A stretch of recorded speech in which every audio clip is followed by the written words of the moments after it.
Hello दोस्तों, आप सभी का स्वागत है। आज की इस नई वीडियो में हम कवर करेंगे मूल अधिकार से रिलेटेड 120 प्लस एमसीक्यू। जैसा कि आप लोग थंबनेल पर देख ही रहे हैं कि मूल अधिकार का संपूर्ण निचोड़ एक ही वीडियो में। तो फ्रेंड्स, इसमें हम टोटल 120 प्लस एमसीक्यू कवर करेंगे, जो कि बहुत ही इंपॉर्टेंट है। और ये क्वेश्चन अगर आप किसी भी एग्जाम की तैयारी करना है तो ये वीडियो आपके लिए बहुत ही हेल्पफुल है। तो फ्रेंड्स, अंत समय तक हमारे साथ बने रहिएगा। तो चलिए शुरू करते हैं। फर्स्ट क्वेश्चन है फ्रेंड्स हमारा कि मौलिक अधिकार संविधान के किस भाग में वर्णित है। तो जो मौलिक अधिकार का वर्णन किया गया है, किसमें किया गया है? भाग 3 में इसका वर्णन किया गया है। ऑप्शन नंबर बी करेक्ट होगा। नेक्स्ट है, भारत के संविधान का भाग 3 संबंध है। किससे संबंधित है भाग 3? अभी बताया, मूल अधिकारों से संबंधित है। ठीक है, ऑप्शन नंबर हमारा सी करेक्ट हो जाएगा। नेक्स्ट क्वेश्चन, मूल अधिकारों को सर्वप्रथम किस देश में संवैधानिक मान्यता प्रदान की गई? तो फ्रेंड्स, मूल अधिकारों को सर्वप्रथम किस देश में संवैधानिक जो मान्यता दी गई वे किस देश में दी गई? तो संयुक्त राज्य अमेरिका में दी गई। कहाँ दी गई? तो संयुक्त राज्य अमेरिका। Option number B correct. Next question, भारतीय नागरिकों के मौलिक अधिकारों का वर्णन है। जो भारतीय नागरिकों के मौलिक अधिकारों का वर्णन किया गया है वह संविधान के अनुच्छेद 12 से 35 में किया गया है। 12 से 35 में क्या है? तो मौलिक अधिकार है। ऑप्शन नंबर ए करेक्ट होगा। Next question, doctor Bhimrao Ambedkar ने भारतीय संविधान के किस भाग को सर्वाधिक अवलोकित भाग कहा है? तो जो भीमराव अंबेडकर ने भारतीय संविधान के सर्वाधिक अवलोकित भाग कहा है वह भाग 3 को कहा है। किसे कहा है? तो भाग 3 को कहा है। ऑप्शन नंबर सी करेक्ट हो जाएगा। नेक्स्ट क्वेश्चन है, मूल अधिकार मूल कहलाते हैं क्योंकि? क्या कारण है जिस कारण मूल अधिकार मूल कहलाते हैं? तो इसका कारण है मानव के प्राकृतिक और अप्रत्यय अधिकार है। ये कैसे अधिकार है? तो मानव के प्राकृतिक और अप्रत्यय अधिकार है। ठीक है, ऑप्शन नंबर हमारा डी राइट हो जाएगा। नेक्स्ट क्वेश्चन, भारतीय संविधान के भाग 3 में कुल कितने अनुच्छेदों में मूल अधिकारों का वर्णन है? तो भारतीय संविधान के जो भाग 3 है इसमें कुल कितने अनुच्छेद? तो कुल 24 अनुच्छेदों में मूल अधिकारों का वर्णन मिलता है। कितने? तो 24 अनुच्छेदों में। ऑप्शन नंबर डी करेक्ट हो जाएगा। नेक्स्ट है, भारतीय संविधान द्वारा भारतीय नागरिकों को कुल कितने मौलिक अधिकार प्रदान किए गए हैं? तो भारतीय संविधान द्वारा भारतीय नागरिकों को 7 मौलिक अधिकार दिए गए हैं। प्रेजेंट टाइम में कितने हैं? तो ये भी याद रखिएगा, प्रेजेंट टाइम में 6 हैं। ठीक है, संपत्ति के अधिकार को हटा दिया गया है, उसे एक वैधानिक अधिकार बना दिया गया है 300 का के तहत। ये सारे फैक्ट्स याद होने चाहिए आप लोगों को। तो ऑप्शन नंबर हमारा बी करेक्ट हो जाएगा। नेक्स्ट क्वेश्चन, वर्तमान में भारतीय नागरिकों को कितने मौलिक अधिकार प्राप्त हैं? तो वर्तमान में जो भारतीय नागरिकों को मौलिक कर्तव्य प्राप्त है वे कितने हैं? 6। इससे पहले हमने आपको बता दिया। 7वां अधिकार कौन सा हटाया गया? तो संपत्ति का अधिकार। तो ऑप्शन नंबर हमारा ए करेक्ट हो जाएगा। नेक्स्ट देखिएगा, भारत के संविधान में मौलिक अधिकार हैं। तो भारत के संविधान में जो मौलिक अधिकार है कि संविधान संशोधन द्वारा जोड़े गए, तो ये मूल संविधान का एक हिस्सा था। क्या था? तो भारत के जो संविधान में मौलिक अधिकार है ये मूल संविधान का हिस्सा है। ठीक है, ऑप्शन नंबर हमारा ए करेक्ट हो जाएगा। नेक्स्ट क्वेश्चन, भारतीय संविधान में न्यायालय में कौन प्रावर्तनीय है? तो जो भारतीय संविधान में न्यायालय में प्रावर्तनीय है वह है मूल अधिकार। ठीक है, क्या है? तो मूल अधिकार है। ऑप्शन नंबर हमारा डी करेक्ट होगा फ्रेंड्स। ठीक है, आप लोग ध्यान रखिएगा। नेक्स्ट क्वेश्चन है, मौलिक अधिकारों को लागू करने का दायित्व है। तो जो मौलिक अधिकारों को लागू करने का दायित्व है वह किसका है? तो वह उपर्युक्त दोनों पर है, मतलब कि उच्चतम न्यायालय पर भी है और उच्च न्यायालय पर भी है। ठीक है, तो ऑप्शन नंबर हमारा कौन सा करेक्ट होगा? सी करेक्ट हो जाएगा। नेक्स्ट क्वेश्चन, मौलिक अधिकारों का निलंबन कौन कर सकता है? जो मौलिक अधिकारों का निलंबन कर सकता है वे कौन कर सकता है? तो वह राष्ट्रपति कर सकता है। कौन फ्रेंड्स? तो ये अधिकार जो है वह राष्ट्रपति के पास है। नेक्स्ट क्वेश्चन है, मौलिक अधिकारों के बारे में सुनवाई करने का अधिकार निम्न को प्रदान किया जाता है। जो मौलिक अधिकारों में जो सुनवाई करने का अधिकार है वे किसे प्रदान किया जाता है फ्रेंड्स? तो वे सर्वोच्च न्यायालय को है। ठीक है, सर्वोच्च न्यायालय जो है मौलिक अधिकारों के बारे में सुनवाई कर सकता है।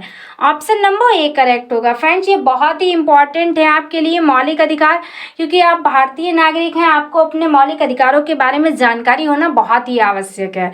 और प्लस एग्जाम की दृष्टि से भी ये वीडियो आपके लिए बहुत ही हेल्पफुल है। ठीक है, नेक्स्ट क्वेश्चन देखिएगा, संविधान में उद्घोषित मौलिक अधिकारों में संशोधन किया जा सकता है केवल किसके द्वारा किया जा सकता है? केवल तो संसद द्वारा किया जा सकता है। ठीक है, जो संसद है संविधान में जो उद्घोषित मौलिक अधिकार है इसमें संशोधन कर सकती है। तो ऑप्शन नंबर हमारा सी करेक्ट हो जाएगा। नेक्स्ट क्वेश्चन, भारतीय नागरिकों को प्रदान किए गए मूल अधिकारों को क्या किया जा सकता है? तो जो भारतीय नागरिकों को प्रदान किए गए मूल अधिकार हैं इन्हें निलंबित किया जा सकता है। ठीक है फ्रेंड्स, जो मूल अधिकार होते हैं इन्हें निलंबित भी किया जा सकता है। ऑप्शन नंबर हमारा बी करेक्ट होगा। इससे पहले हम आपको बता चुके हैं कौन निलंबित कर सकता है। प्लीज आप सभी लोग कमेंट बॉक्स में बताएंगे कि कौन निलंबित करता है। नेक्स्ट क्वेश्चन देखिएगा, निम्नलिखित में से कौन से मामले उच्च न्यायालय तथा उच्चतम न्यायालय की आधिकारिकता में आते हैं। तो वे कौन से मामले हैं जो उच्च न्यायालय तथा उच्चतम न्यायालय की आधिकारिकता में आते हैं। तो वह मूल अधिकार का प्रवर्तन जो है ये उच्च न्यायालय उच्चतम न्यायालय की आधिकारिकता में आते हैं। ऑप्शन नंबर हमारा सी राइट हो जाएगा। नेक्स्ट क्वेश्चन है, भारतीय संविधान के अंतर्गत मूल अधिकारों का संरक्षक कौन होता है। जो मूल अधिकारों का संरक्षक माना जाता है वह माना जाता है न्यायपालिका को। किसे माना जाता है फ्रेंड्स, तो न्यायपालिका को जो है वह मूल अधिकारों का संरक्षक कहा जाता है। बहुत ही इंपॉर्टेंट क्वेश्चन है। नेक्स्ट क्वेश्चन, मौलिक अधिकारों को निलंबन का आदेश कौन दे सकता है। यही क्वेश्चन हमने आपको बताया, कमेंट बॉक्स में बताना है। तो जो मौलिक अधिकारों के निलंबन का आदेश है वह कौन देता है, वह राष्ट्रपति देता है। पहले भी बता चुके हैं, फिर से बताना है। क्वेश्चन को घुमाकर पूछा गया है, इसलिए आप लोग क्वेश्चन के लेवल को भी ध्यान में रखिएगा। तो ऑप्शन नंबर हमारा डी करेक्ट हो जाएगा। ठीक है फ्रेंड्स, देखते हैं नेक्स्ट क्वेश्चन। नेक्स्ट है कि मूल अधिकारों पर आवश्यक प्रतिबंध लगाने का अधिकार किसको है। तो जो मूल अधिकारों पर आवश्यक जो प्रतिबंध लगाने का अधिकार दिया गया है वह किसे दिया गया है, तो वह संसद को दिया गया है। ठीक है, संसद जो है वह प्रतिबंध लगा सकती है और जो राष्ट्रपति है वह निलंबित कर सकता है। ये दोनों फैक्ट्स आप लोग याद रखेंगे। तो ऑप्शन नंबर हमारा डी करेक्ट हो जाएगा। नेक्स्ट क्वेश्चन, मौलिक अधिकारों का प्रमुख उद्देश्य है। जो मौलिक अधिकारों का प्रमुख उद्देश्य है वह क्या है, तो वह है व्यक्तिगत स्वतंत्रता को सुनिश्चित करना। मौलिक अधिकारों का जो प्रमुख उद्देश्य होता है वह क्या होता है फ्रेंड्स, तो जो व्यक्तिगत स्वतंत्रता है उसको सुनिश्चित करना किसका काम है, तो मौलिक अधिकारों का काम है। तो ऑप्शन नंबर हमारा बी राइट होगा। नेक्स्ट क्वेश्चन है, मूल अधिकारों को प्रावर्तित करने की शक्ति प्राप्त है। जो मूल अधिकारों को प्रावर्तित करने की शक्ति है वह किसके पास है, तो वह उच्चतम व उच्च न्यायालयों के पास है। किसके पास है, तो उच्चतम व उच्च न्यायालयों के पास है। तो ऑप्शन नंबर हमारा डी करेक्ट हो जाएगा। नेक्स्ट क्वेश्चन है कि भारतीय संविधान में प्रदत्त मूलभूत अधिकारों को निलंबित करने वाली सत्ता है। तो जो भारतीय मूलभूत अधिकारों को कौन निलंबित कर सकता है, वह राष्ट्रपति। फ्रेंड्स, ये क्वेश्चन देखिएगा कितनी बार घुमाकर पूछा गया है। ये वो क्वेश्चन है जो किसी न किसी एग्जाम में पूछे गए हैं और बार बार रिपीट हुए हैं। ठीक है, तो आप लोग क्वेश्चन के लेवल को भी ध्यान से देखिएगा और क्वेश्चन हमेशा ध्यान से पढ़िएगा, क्योंकि क्वेश्चन में ये ऑप्शन छुपा होता है। कई बार क्वेश्चन कुछ पूछ रहा होता है और आप लोग ऑप्शन चूज करने में मिस्टेक कर देते हैं। ठीक है, तो ऑप्शन नंबर हमारा डी करेक्ट हो जाएगा। जो निलंबन करने का अधिकार है वह किसके पास है, राष्ट्रपति के पास है। नेक्स्ट क्वेश्चन है कि भारत में मौलिक अधिकारों के संबंध में निम्न व्यवस्थाओं पर विचार कीजिए। 4 ऑप्शंस दिए गए हैं, इनमें से जो सही है आपको वही ऑप्शंस बताने हैं कि जो मौलिक अधिकारों से रिलेटेड जो ऑप्शंस सही दिए गए हैं। तो फ्रेंड्स, ऑप्शंस को ध्यान से पढ़िएगा कि कौन सा ऑप्शन सही है और कौन सा ऑप्शन गलत है। देखिएगा, पहला ऑप्शन कहता है कि ये राज्य कृति की विरुद्ध एक गारंटी है। तो हाँ, ये राज्य कृति के विरुद्ध एक गारंटी है। ठीक है, ये बात सही है। दूसरा, ये संविधान के भाग 3 में सूचित करता है। तो हाँ, ये इसका वर्णन मौलिक अधिकारों का जो भाग 3 में, संविधान के भाग 3 में मिलता है। ये भी बात बिल्कुल सही है। तीसरा पॉइंट कहता है कि ये सामाजिक, आर्थिक और राजनीतिक न्याय सुनिश्चित करता है। ऐसा कुछ भी नहीं है। और फ्रेंड्स, ये विषय में अधिकारों के बिल की भांति नहीं है, बल्कि ऐसा कुछ नहीं है। जो मौलिक अधिकार है किससे संबंधित है, पहले ही क्वेश्चन में बताया था किस देश से, तो ये संयुक्त राज्य अमेरिका यानी कि यूएसए से संबंधित है। तो ऑप्शन नंबर हमारे 2 ही करेक्ट दिए गए हैं, इसमें 1 और 2 सही हैं। तो ऑप्शन नंबर ए राइट होगा कि 1 और 2 सही हैं। ठीक है, इस बात को आप लोग ध्यान रखेंगे। नेक्स्ट क्वेश्चन देखिएगा कि समानता का अधिकार भारतीय संविधान के किन 5 अनुच्छेदों में दिया गया। जो समानता का अधिकार है बहुत ही इम्पॉर्टेंट है। ये भारतीय संविधान के किन 5 अनुच्छेदों में दिया गया है, तो वे 5 अनुच्छेद हैं 14 से 18। ठीक है, आप सीक्वेंस याद रखिएगा, 14 और 18 लेवल हैं। ठीक है, इनमें 4 ऐड करने से 4 भी लेवल है। ठीक है, सम संख्या है, इसलिए जो समता बनता है वह 14 से 18 बनता है। इस ट्रिक से आप इसे याद रख सकते हैं। ऑप्शन नंबर हमारा सी करेक्ट हो जाएगा। नेक्स्ट क्वेश्चन कि भारतीय संविधान के निम्नलिखित अनुच्छेदों में से कौन विधायन सत्ता पर पूर्ण नियंत्रण लगाता है। तो भारतीय संविधान के निम्नलिखित अनुच्छेदों में कौन सा अनुच्छेद है जो पूर्ण सत्ता पर नियंत्रण लगाता है, तो वह अनुच्छेद 14 है। ठीक है, कौन है, तो अनुच्छेद 14 जो है ये पूर्ण सत्ता पर नियंत्रण लगाता है। ऑप्शन नंबर हमारा ए करेक्ट हो जाएगा।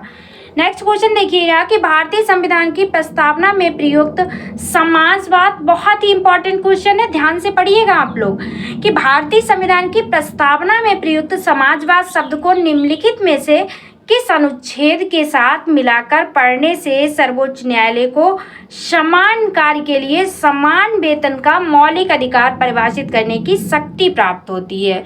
सीधा सा क्वेश्चन है, लेकिन क्वेश्चन के लेवल को इतना घुमाया गया, इतना बढ़ाया गया है कि जो समाजवाद है ये किस अनुच्छेद में मिलाकर पढ़ने से जो समान कार्य के लिए समान वेतन का अधिकार जो दिया गया है ये किस अनुच्छेद में दिया गया है। यहाँ पे एक तो समाजवाद की बात हुई है और समान अधिकार के लिए समान वेतन की बात हुई है, तो ये किस अनुच्छेद में वर्णित है? तो जो समाजवाद है किसमें वर्णित है? अनुच्छेद 14 में वर्णित है। ठीक है, उसके बाद अनुच्छेदों के साथ मिला के पढ़ने से सर्वोच्च न्यायालय को समान कार्य के लिए किया गया है 15 और 16 में कि समान कार्य के लिए समान वेतन दिया जाएगा। ठीक है, तो ये सारे फैक्ट्स याद रखिएगा, बहुत ही इंपॉर्टेंट क्वेश्चन है, तो ऑप्शन नंबर हमारा सी करेक्ट हो जाएगा। नेक्स्ट देखिएगा, संविधान के किस अनुच्छेद में कानून का समान संरक्षण प्रावधानित है? किस अनुच्छेद में जो कानून का समान संरक्षण होगा ये किस अनुच्छेद में कहा गया है? तो अनुच्छेद 14 में ये बात कही गई है। ठीक है, ऑप्शन नंबर सी करेक्ट होगा। नेक्स्ट क्वेश्चन, भारतीय संविधान की छुआछूत उन्मूलन से संबंधित है, जो अस्पृश्यता से संबंधित है वह कौन है? तो वह अनुच्छेद 17 है। आप लोग जानते भी होंगे, नहीं जानते हैं तो फंडामेंटल्स राइट्स के बारे में आप लोग जरूर याद रखिएगा। ठीक है, तो ऑप्शन नंबर हमारा सी करेक्ट हो जाएगा। नेक्स्ट क्वेश्चन देखिएगा फ्रेंड्स, कि निम्नलिखित में से भारतीय संविधान के कौन से अनुच्छेद में किसी भी रूप में अस्पृश्यता निषेध के लिए प्रावधान है? तो जो अस्पृश्यता निषेध के लिए प्रावधान है वह किसमें है? अनुच्छेद 17 में है। ये शब्द हमने पहले ही यूज कर दिया था, इसलिए छुआछूत भी पूछा जा सकता है, अस्पृश्यता भी पूछा जा सकता है, तो दोनों पॉइंट से आप लोग याद रखिएगा। तो ऑप्शन नंबर हमारा बी करेक्ट होगा। नेक्स्ट है कि समानता का अधिकार भारतीयों के लिए सुनिश्चित करता है। जो समानता का अधिकार है ये भारतीयों के लिए सुनिश्चित करता है, तो उपयुक्त सभी यानी कि धार्मिक समानता भी, आर्थिक समानता भी और सामाजिक समानता भी, ये सभी सुनिश्चित करता है, तो ऑप्शन नंबर हमारा डी करेक्ट हो जाएगा, उपयुक्त सभी। नेक्स्ट है कि संविधान के किस अनुच्छेद के प्रावधानों के अंतर्गत भारत सरकार द्वारा भारत रत्न, पद्म विभूषण आदि अलंकरण प्रदान किए जाते हैं? जो ये भारत रत्न और पद्म विभूषण जो दिया जाता है, इस जो ये अलंकरण है इनका प्रावधान किस अनुच्छेद में किया गया है? तो ये अनुच्छेद 18 में किया गया है। किस में किया गया है फ्रेंड्स? तो अनुच्छेद 18 में इनका वर्णन मिलता है। नेक्स्ट है 1995 में पारित अस्पृश्यता अपराध अधिनियम। ठीक है, वेरी वेरी इंपॉर्टेंट क्वेश्चन। अस्पृश्यता अपराध अधिनियम को वर्तमान में किस नाम से जाना जाता है? तो फ्रेंड्स इसे वर्तमान में किस नाम से जानते हैं? तो सिविल अधिकार संरक्षण अधिनियम के नाम से जानते हैं। पहले किस नाम से जानते थे? तो अस्पृश्यता अपराध अधिनियम कहते थे, और प्रेजेंट टाइम में इसे सिविल अधिकार संरक्षण अधिनियम के नाम से जानते हैं। ऑप्शन नंबर डी करेक्ट होगा, चाहे तो आप लोग नोट कर लीजिए, चाहे तो स्क्रीनशॉट ले लीजिए। नेक्स्ट क्वेश्चन, धर्म आदि के आधार पर विभेद का प्रतिषेध यानी कि भारत के संविधान का अनुच्छेद 15 ये बात कहता है कि एक मूल अधिकार है जिसे किसने अधीन वर्गीकृत किया जाए? जो धर्म आदि के आधार पर जो विभेद का प्रतिषेध है किसमें है? तो अनुच्छेद 15 में वर्णित है। ठीक है, ये बात तो फैक्ट क्लियर हो गई। इसके एक मूल अधिकार है जिसे किसके अधीन वर्गीकृत किया जाता है? तो ये जो हमारा मूल अधिकार है कि धर्म आधार पर विभेद का प्रतिषेध है, अनुच्छेद 15 में कहा गया है।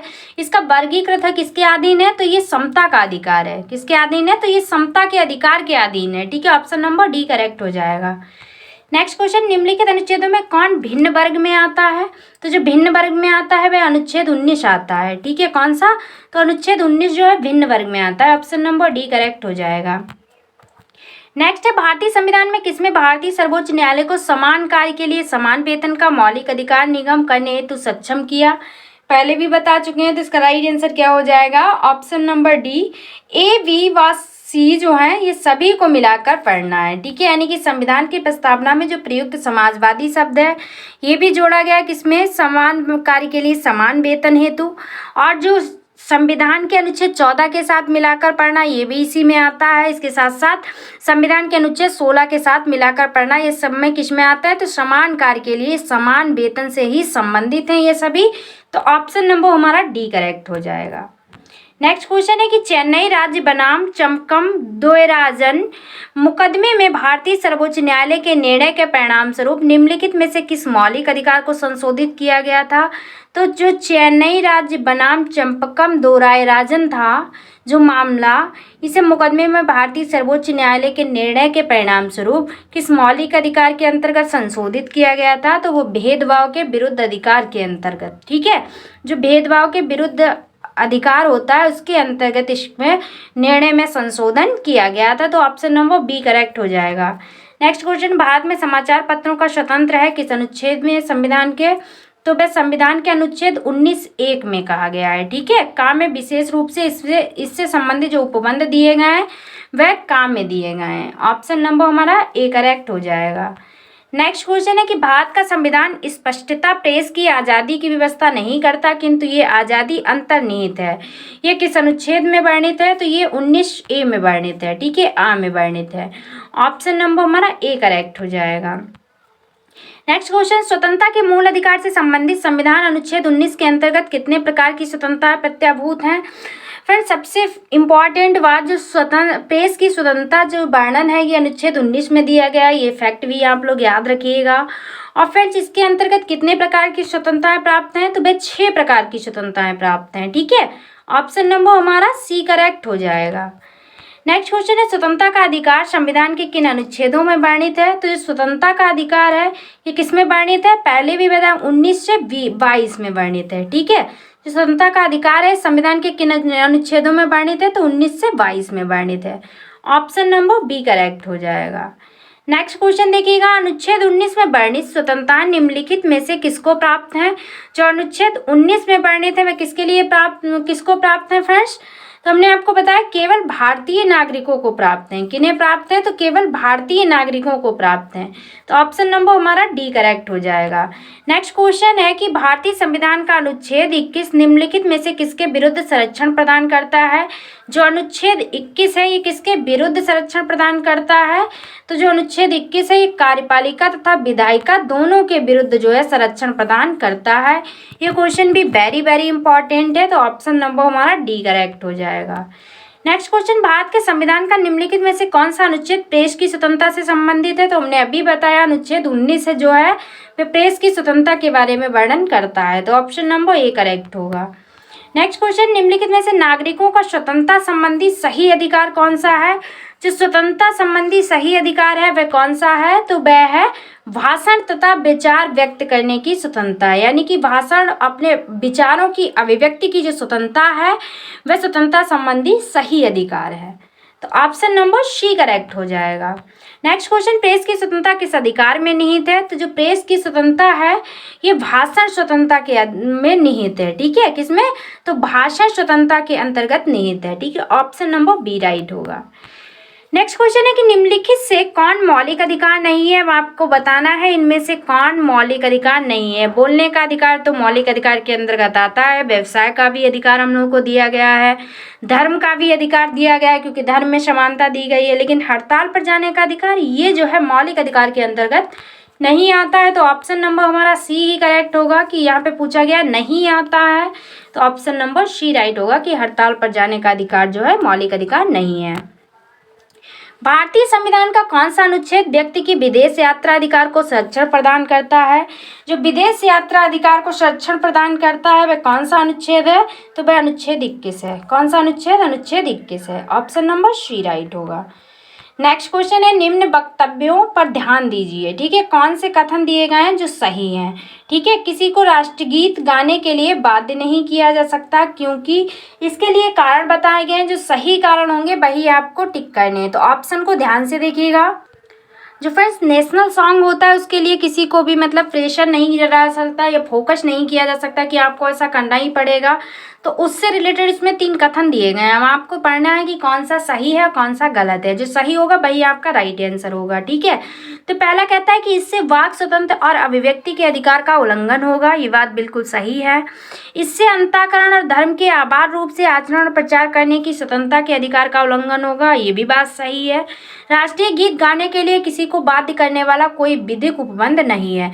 तो ऐसा भी संविधान में वर्णित है कि जो राष्ट्रीय गीत गाने के लिए किसी को बाध्य करने वाला कोई विधि अधिक उपबंध नहीं है। इंसान की अपनी मर्जी है, अगर वो चाहे तो राष्ट्रीय गीत का सम्मान कर सकता है और ना चाहे तो नहीं कर सकता, लेकिन कोई भी व्यक्ति उसे इस बात के लिए बाध्य नहीं कर सकता है कि उसे भी नेशनल सॉन्ग की रिस्पेक्ट करनी ही पड़ेगी। ठीक है, वो उसके ऊपर डिपेंड है कि वो नेशनल सॉन्ग की रिस्पेक्ट करता है या नहीं करता है।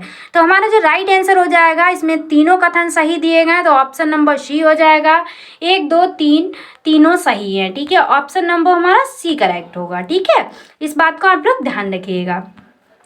नेक्स्ट है, निम्न में से किन्हें सर्वोच्च न्यायालय में मौलिक अधिकार के रूप में मान्यता दी है? जो मौलिक अधिकार के रूप में न्यायालय में मान्यता मिली है वे किसे मिली है? देखिएगा, फर्स्ट ऑप्शन है कि आवास का अधिकार। तो सर्वोच्च न्यायालय ने जो मौलिक अधिकार के रूप में आवास का अधिकार दिया है, विदेश यात्रा का भी अधिकार दिया है, समान कार्य के लिए समान वेतन का भी अधिकार दिया है। तो ये तीनों ऑप्शन सही है। तो 1 2 3 किस ऑप्शन में? ऑप्शन नंबर डी में है। तो हमारा जो राइट आंसर हो जाएगा तो ऑप्शन नंबर डी हो जाएगा। नेक्स्ट क्वेश्चन है कि भारतीय संविधान में प्रदत्त स्वतंत्रता का अधिकार के संबंध में निम्नलिखित में से कौन सा सत्य नहीं है? जो स्वतंत्रता के अधिकार के बारे में सत्य कथन नहीं दिया गया, आपको वह बताना है। तो भाषण व अभिव्यक्ति की आवंटित स्वतंत्रता दी गई है, संघ बनाने की स्वतंत्रता दी गई है या नहीं दी गई है? तो ये भी स्वतंत्रता दी गई है, संघ बनाने की स्वतंत्रता है, भारत में भ्रमण की स्वतंत्रता है, इनमें से कोई नहीं। तो ये ऑप्शन तो होगा नहीं। तो ऑप्शन नंबर हमारा ए करेक्ट हो जाएगा कि भाषण व अभिव्यक्ति की आवंटित स्वतंत्रता, ये आवंटित नहीं है बल्कि भाषण व अभिव्यक्ति की स्वतंत्रता दी गई है। ठीक है, इस यहाँ पे इस शब्द पर आप लोग ध्यान दीजिएगा, क्योंकि ऐसे ही क्वेश्चन पूछे जाते हैं। आप लोग पढ़ते हैं भाषण और अभिव्यक्ति की स्वतंत्रता हाँ दी गई है, तो ये सही हो जाएगा। ऑप्शन यही गलत है क्योंकि आवंटित स्वतंत्रता लिखा है यहाँ पर। तो ऑप्शन नंबर हमारा ए करेक्ट हो जाएगा। ठीक है, आप लोग क्वेश्चन को और आंसर को ध्यान से पढ़िएगा, सबसे इंपॉर्टेंट फैक्ट यही होता है। नेक्स्ट क्वेश्चन देखिएगा, संविधान के किन अनुच्छेदों में शोषण के विरुद्ध अधिकार वर्णित है? जो शोषण के विरुद्ध का अधिकार दिया गया है किन अनुच्छेद में? तो ये अनुच्छेद 23 और 24 में वर्णित है। ठीक है, किसमें? तो 23 और 24 में वर्णित है। नेक्स्ट है कि मौलिक अधिकारों के अंतर्गत कौन सा अनुच्छेद बच्चों के शोषण से संबंधित है? तो जो बच्चों के शोषण से संबंधित है वह कौन सा अनुच्छेद है? वह अनुच्छेद 24 है। ठीक है, कौन सा अनुच्छेद? अनुच्छेद 24 है। नेक्स्ट क्वेश्चन देखिएगा कि भारत के संविधान के अंतर्गत किस आयु के बालक को किसी खान अथवा अन्य संकट में सेवा में लगाए जाने का प्रतिषेध है? Very very important question. ये किसमें कहा गया है कि किसी भी बच्चे को बाध्य नहीं किया जाएगा जो कि 14 वर्ष से कम का होगा।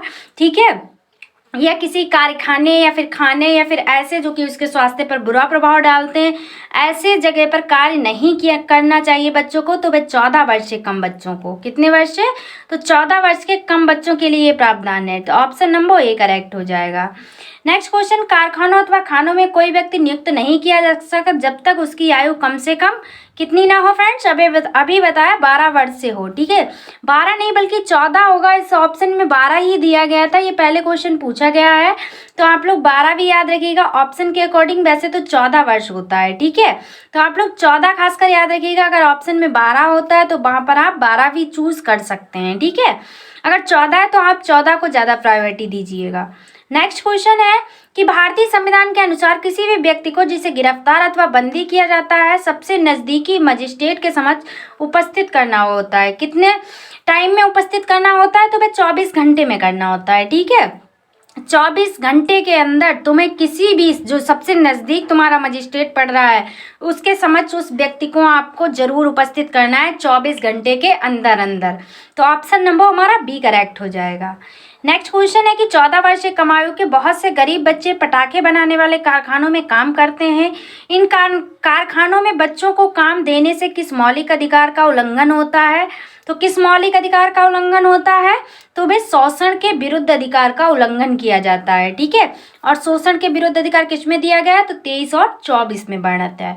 ये भी बातें याद रखिएगा। नेक्स्ट क्वेश्चन है कि निम्नलिखित में से किस अनुच्छेद में कहा गया कि किसी भी व्यक्ति को एक ही अपराध के लिए एक बार से अधिक अभियोजित एवं दंडित नहीं किया जाएगा?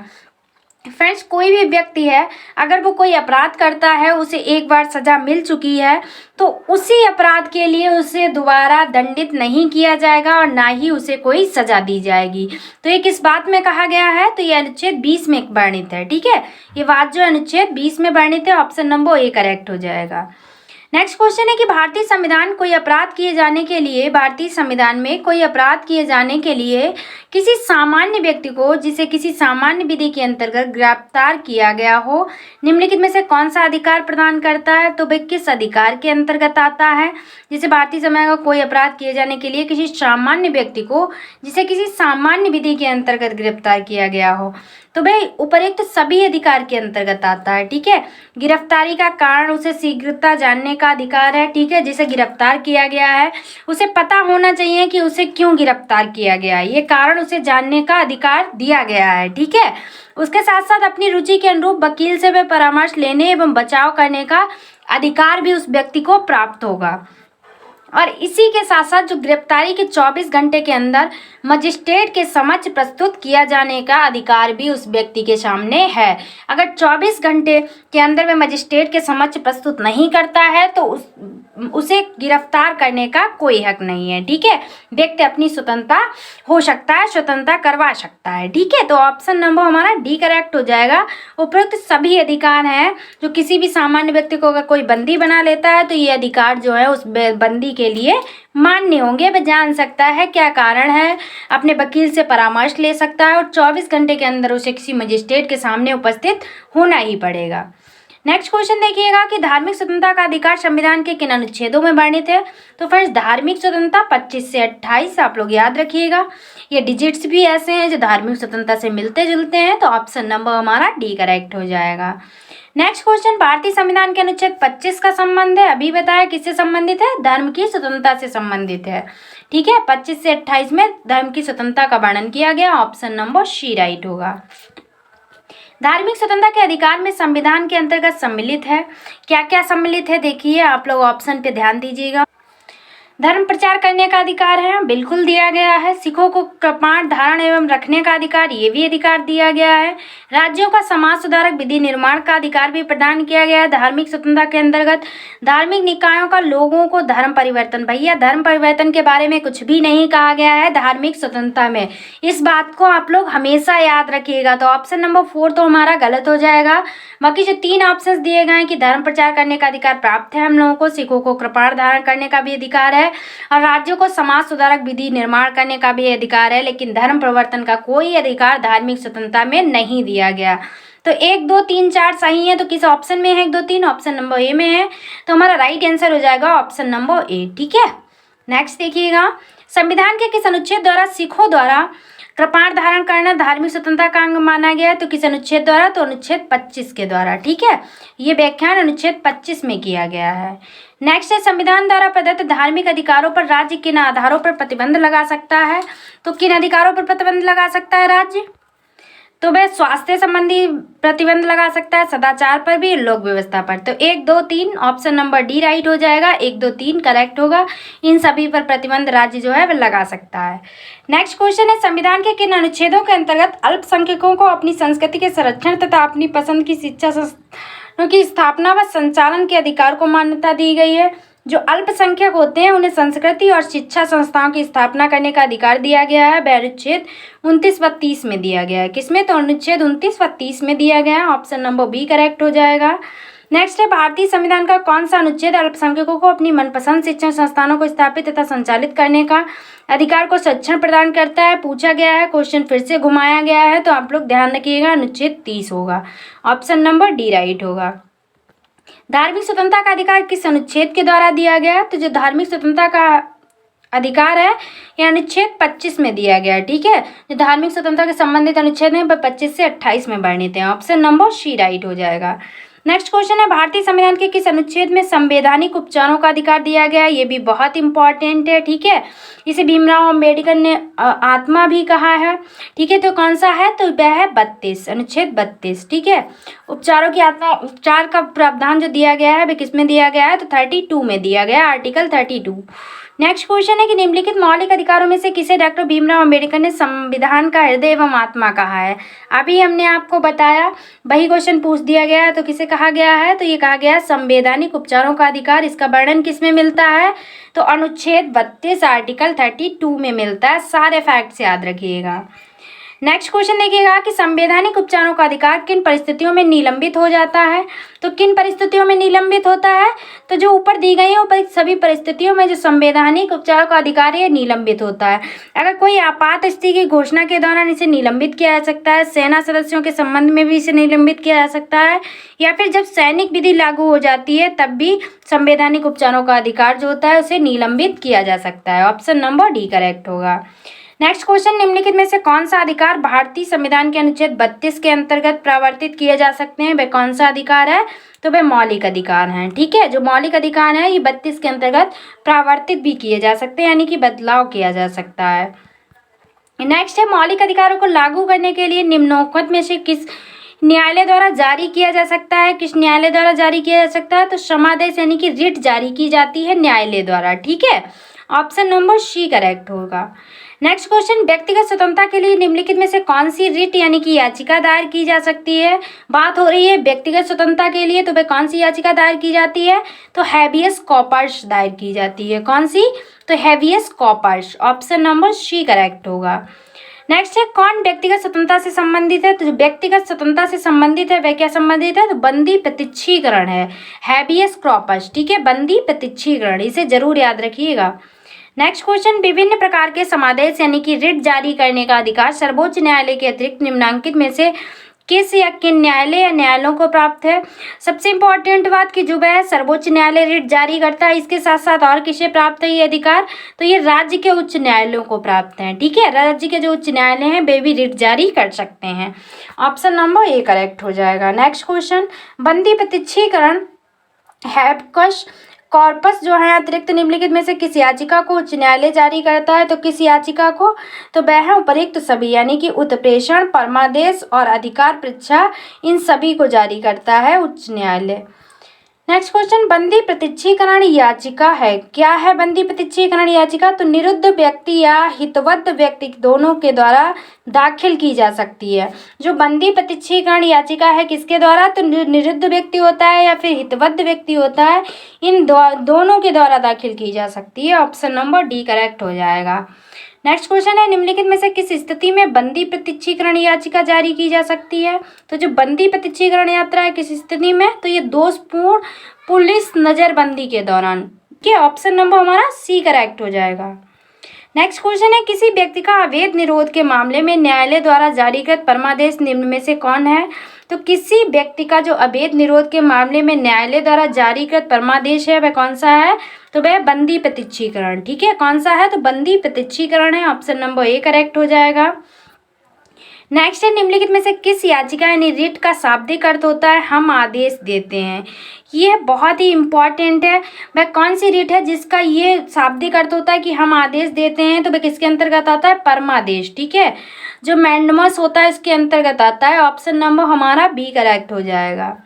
नेक्स्ट क्वेश्चन है, निम्नलिखित समादेशों में से कौन सा समादेश किसी अवैध व्यक्ति से सरकारी पद को बचाने के लिए जारी किया जाता है। तो किसी व्यक्ति को सरकारी पद के लिए बचाने के लिए कौन सा रिट जारी किया जाता है, तो वह अधिकार परीक्षा जारी किया जाता है। ठीक है, ऑप्शन नंबर डी करेक्ट होगा हमारा।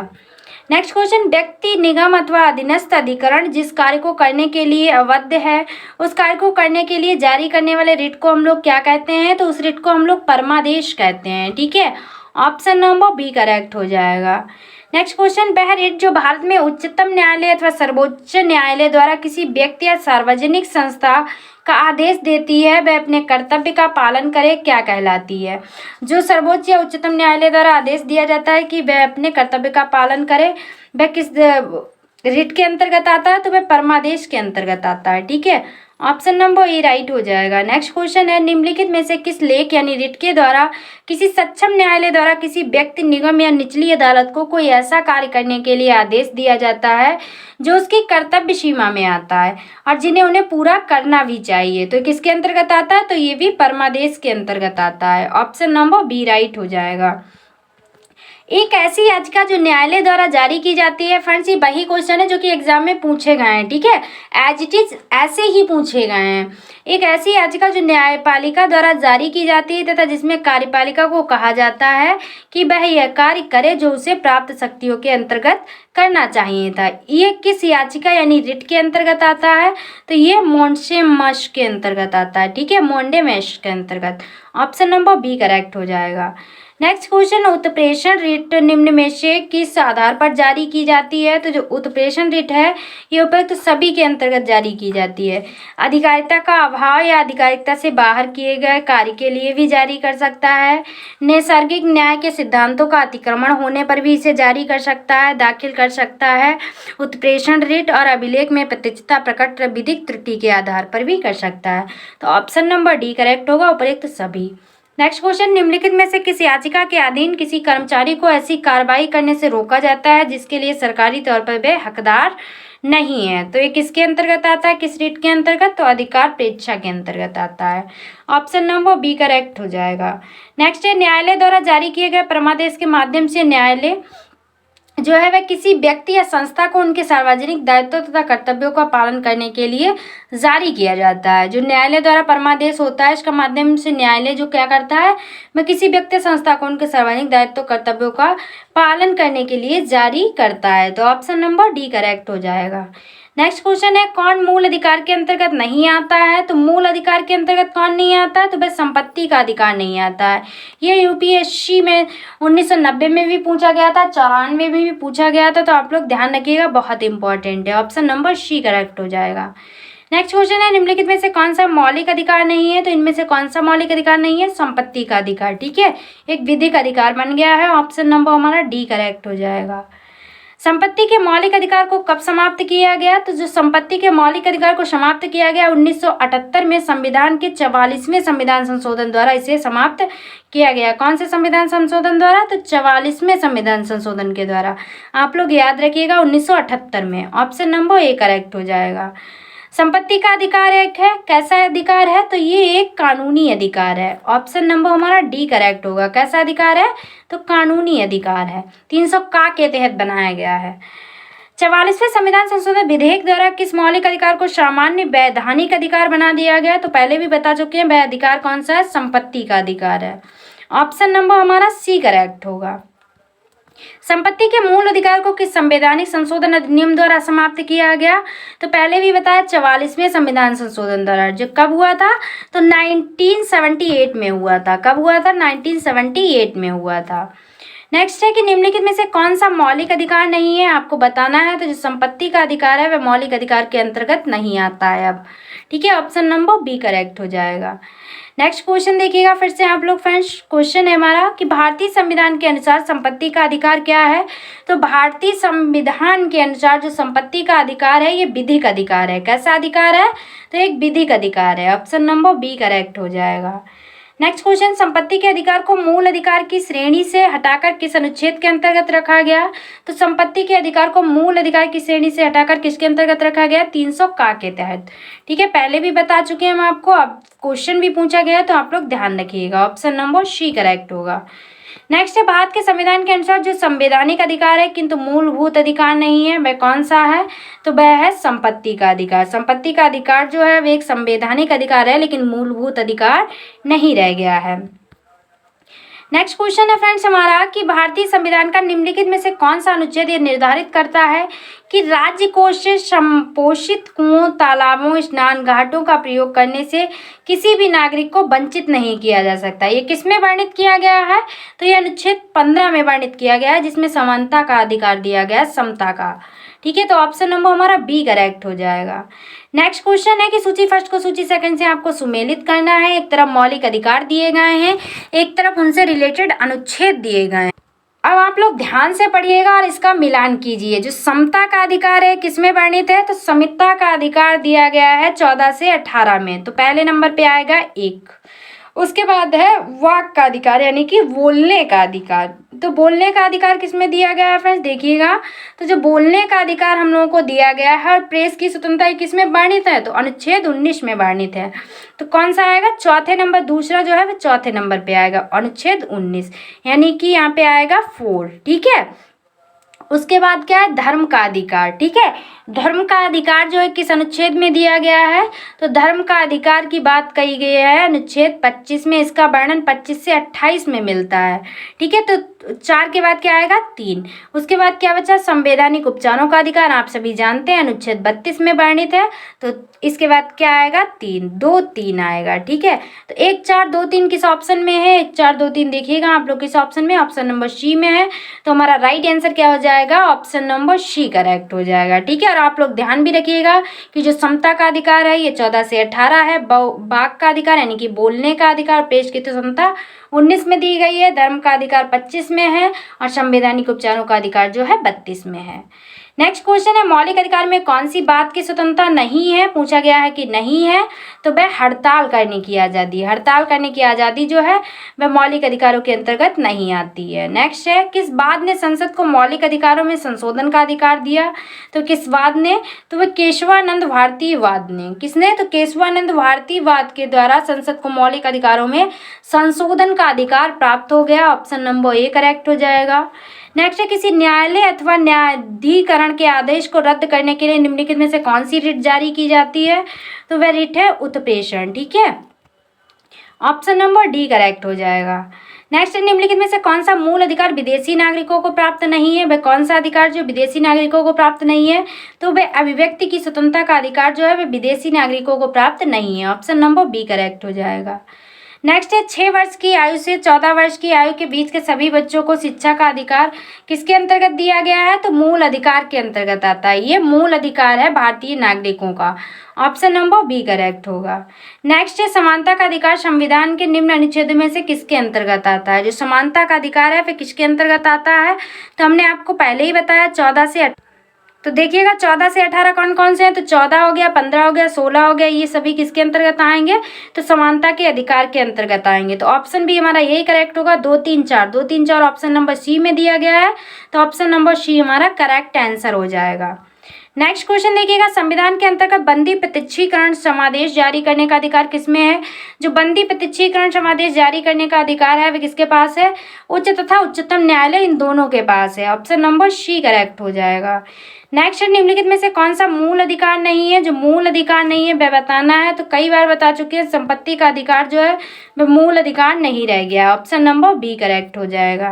नेक्स्ट है, भारतीय संविधान का कौन सा अनुच्छेद अस्पृश्यता उन्मूलन करता है, तो अस्पृश्यता और छुआछूत का जो उन्मूलन करता है वह अनुच्छेद 17 करता है। आप लोग ध्यान रखिएगा, बहुत ही इंपॉर्टेंट है अनुच्छेद 17। नेक्स्ट है, मौलिक अधिकारों को लागू करने के लिए रिट जारी की जाती है। रिट जो जारी की जाती है वह उच्चतम न्यायालय द्वारा जारी की जाती है। किसके द्वारा, तो उच्चतम न्यायालय द्वारा रिट जारी की जाती है मौलिक अधिकारों को लागू करने के लिए। नेक्स्ट है, किसी अर्ध न्यायिक सार्वजनिक अधिकारी को अपनी अनिवार्य कर्तव्य के लिए मजबूर करने के उद्देश्य से उच्चतम न्यायालय द्वारा जो रिट जारी की जाती है उसे हम लोग किस नाम से जानते हैं, तो उसे परमादेश के नाम से जानते हैं। ठीक है, ऑप्शन नंबर बी करेक्ट हो जाएगा।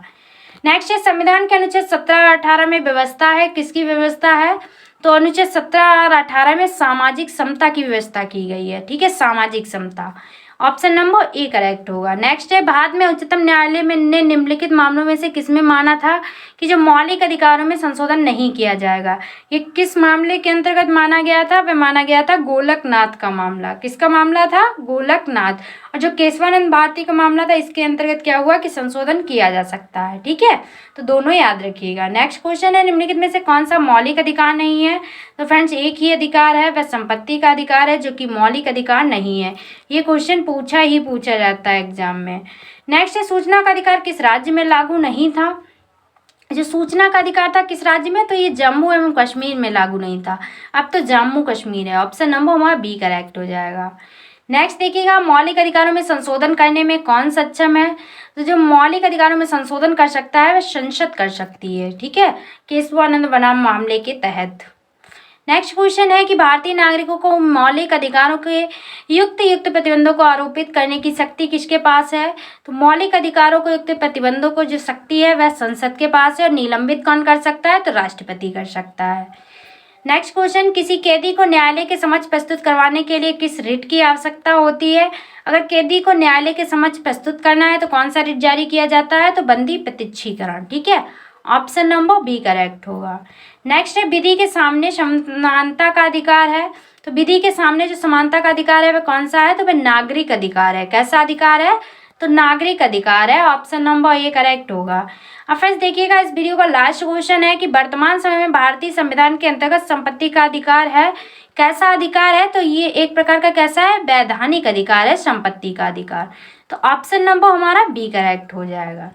तो फ्रेंड्स ये थे 120 MCQ जो कि इस वीडियो में हमने कवर किए। अगर आपको वीडियो पसंद आई है, अगर आपको स्पेशली हमारी मेहनत पसंद आई है तो चैनल को सब्सक्राइब कर लें, वीडियो को जितना हो सकता है उतना शेयर कीजिए। तो आज की वीडियो में बस इतना ही। Thanks for watching. मिलते हैं नेक्स्ट वीडियो में। Take care of everyone. तब तक के लिए बाय बाय।